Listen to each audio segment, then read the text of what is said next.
नाम है चंदेली, मैं हूँ मालनियल बेली। चली आई मैं अकेली बीकानेर से।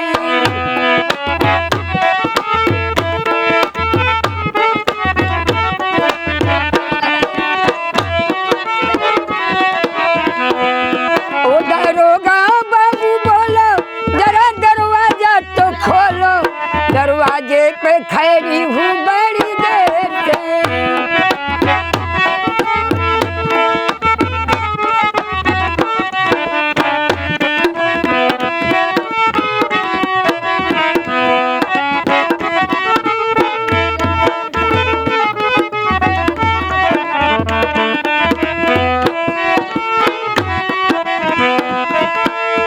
मैं बागों से चुन चुन के लाई चंपा की कलियां, ओ कलियां बिठा कर मैं सजा दूं तेरी गलियां।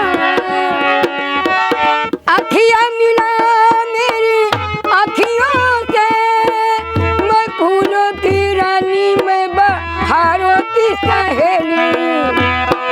मेरा नाम है चमेली, मैं हूँ मालनियल बेली। चली आई मैं अकेली बीकानेर से।